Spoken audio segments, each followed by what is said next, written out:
आज हम देखेंगे जुत्सु काइसेन सीजन 2 के लास्ट एपिसोड 23 को। अब तक हमने देखा केंजाकू माइतो को निगल जाता है और यूजी और बाकी सब मिलकर भी उसका कुछ नहीं बिगाड़ पा रहे थे। आखिर में उरामस यूजी को छोड़कर सभी को मारने की कोशिश करती है। तभी यहाँ पर स्पेशल ग्रेट सोर्सर यूकी आ जाती है और वो गैटो से पूछती है कि 11 साल पहले जो उनके बीच बातें हुई थी वो उसे याद है कि नहीं। वो दोनों ही ऐसी दुनिया बनाना चाहते थे जिसमें कर्स स्पीड का नामो निशान ना हो, जिसके लिए दोनों के पास अलग अलग तरीके थे। लेकिन अब यूकी का मानना है कि इंसानियत का अगला दौर कर्स एनर्जी को पीछे छोड़कर ही आएगा। लेकिन गैटो कहता है कि इंसान कर्स एनर्जी को इस्तेमाल करने से और ज्यादा आगे बढ़ेगा। हम सबकी तरह यूजी को भी इन दोनों की बातें समझ नहीं आती और वो तो यूकी को जानता भी नहीं था। यूकी कहती है गैटो के प्लान में एक बहुत बड़ा फ्लो है। असल में जापान के बाहर के देशों में कर्स स्पीड और सोर्सर ना के बराबर है, क्योंकि तंजन सामा ने जापान के ऊपर एक बैरियर बनाया हुआ है जो कि कर्स एनर्जी को काफी ज्यादा कम कर देता है। आसान शब्दों में बताऊं तो सिर्फ जापान के लोगों के पास ही कर्स एनर्जी वाली ये पावर है और सभी कर्स एनर्जी का यूज कर सोर्सर बन जाएंगे तो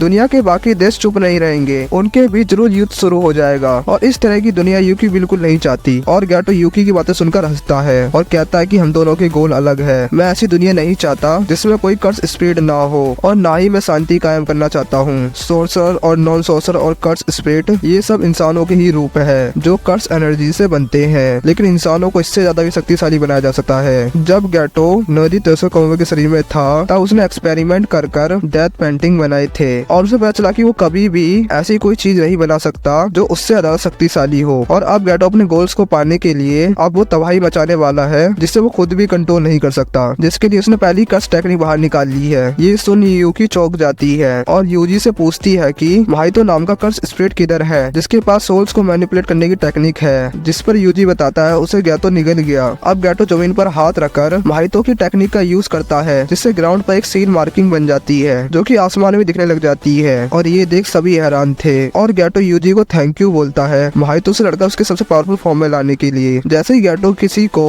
एब्जॉर्ब करता है उसकी कर्स टेक्निक इम्प्रूव होना बंद हो जाती है। वैसे गैटो जोगो को भी ऑब्जॉर्व करना चाहता था लेकिन वो कर नहीं पाया। यूकी गैटो से पूछती है उसने क्या किया। गैटो कहता है कि उसने माइतो की टेक्निक का यूज 2 तरह के लोगों के ऊपर इस्तेमाल किया है और उसने इस सील से ही उन लोगों को मार्क भी कर दिया है। वैसे तो 2 टाइप के लोग हैं, पहले है बेसल जैसे यूजी जिनमें कोई ना कोई कर्स ऑब्जेक्ट निकला है और दूसरे है जुनपी जैसे लोग जिनके पास टेक्निक तो है लेकिन सोर्सर वाला दिमाग नहीं है। और गैटो ने माइतो वाली पावर यूज कर इनके दिमाग को एडजस्ट कर दिया है ताकि ये लोग भी जुत्सु को अच्छे से यूज करे और अपनी टेक्निक डेवलप कर सके। और अब बात रही बेसल्स की, और गैटो ने उनके शरीर को मजबूत बना दिया है ताकि वो अच्छे बेसल बने। और अब हम देखते हैं मैगुमी की बहन सुमिकी भी एक बेसल है। गैटो ने उसे पहले ही एक कर्स ऑब्जेक्ट खिला दिया है जिस वजह से इतने सालों से कोमा में है। जिसके बाद गैटो एक रस्सी की गार्ड खोल देता है और गैटो बताता है उसने सभी कर्स ऑब्जेक्ट की सील हटा दी है। जैसे यूजी के अंदर सुकुना का पुनर्जन्म हुआ था और वैसे ही इन सभी वेसल्स के अंदर कोई ना कोई सोर्सर लौट कर आएगा। सुमिकी भी अपनी आंखें खोल लेती है। गैटो ने बड़े ध्यान से वेसल को चुनकर कर्स ऑब्जेक्ट खिलाए थे और वो जल्दी ही जा जाएंगे और कर्स एनर्जी के लिए आपस में लड़ने लगेंगे जैसे 1000 यूजी इवन को खुला छोड़ दिया गया हो। और यूकी को नहीं लगता ये लोगों की वजह से इंसान आपस में लड़ने लगेंगे। फिर वो यूजी से कहती है इस गैटो को मारने में मेरी मदद करो। और यूजी बर्फ में जमा होने की वजह से लड़ नहीं सकता था। अचानक ही यूजी और बाकी सभी की बर्फ पिघलने लग जाती है और ओरा एमे घुटनों के बल बैठ जाती है। गैटो पूछता है क्या हुआ। ओरा हमें बताते उसने अपने कटे हाथ को तो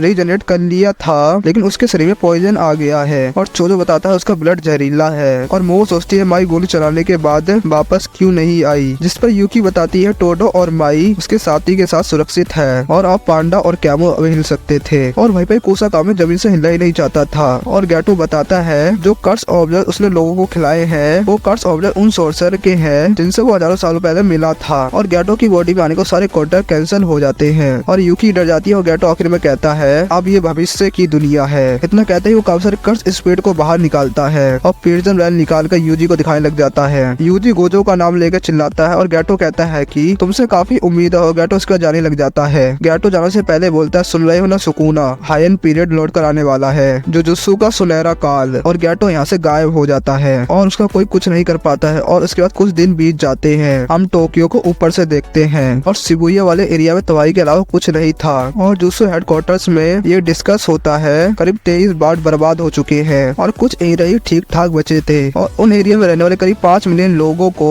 वहाँ से निकालना होगा क्योंकि गैटो ने करीब 10 मिलियन कर्स स्पीड को आजाद किया है और उन्हें समझ नहीं आता इस सिचुएशन को कैसे हैंडल करे। करे। अगर उन्हें पब्लिक को बता दिया भूत यानी कर्स स्प्रेड होते हैं, शायद मामला और ज्यादा बिगड़ जाएगा और पब्लिक को यही लगा था शिबुया में कोई भूकंप आया था। एक रिपोर्टिंग करती हुई एंकर तो लाइव ही मारी जाती है और ऐसे ही काफी लोग कर्सिस का शिकार हो रहे थे। सुपरमार्केट में हम एक लड़की को देखते हैं और अचानक ही उसे कोई डरावनी आवाज में उसे अपने पास बुलाने लग जाता है। आखिर में वो लड़की उस औरत को उसको पानी पिलाने के लिए उसके पास जाने लगती है, लेकिन जैसे ही वो मार्केट के बाहर आती है उसे खाने के लिए बाहर बैठा हुआ था और अचानक ही कोई छलांग मारकर कर्स स्पीड के ऊपर आता है और उसके अंदर अपनी तलवार घुसा देता है। ये और कोई नहीं यूटा होता है। वो डरी तो नहीं और वो कहाँ से आई है और वो कर्स स्पीड अभी तक नहीं मरा था और वो यूटा को खाने की कोशिश करता है, लेकिन रिका उसे बिल्डिंग में मारकर खत्म कर देती है। और सुबह के एक सुनसान सड़क पर यूजी को देखते हैं और सुबह होते ही वो ताली बजाता है और ये सुनते ही दो बड़े बड़े कर्स स्पीड पानी से बाहर आते हैं और सुबह आर्क कहीं पर खत्म हो जाता है और इसी के साथ ही जुजुत्सु काइसेन का सीजन 2 खत्म होता है। और मैं बताऊं सीजन 3 की भी अनाउंसमेंट हो चुकी है जो हमें कुछ दिनों बाद ही देखने को मिलेगा। तुम्हें क्या इस सीजन में पसंद आया मुझे कमेंट करके जरूर बताना और चैनल को सब्सक्राइब और वीडियो को लाइक कर देना।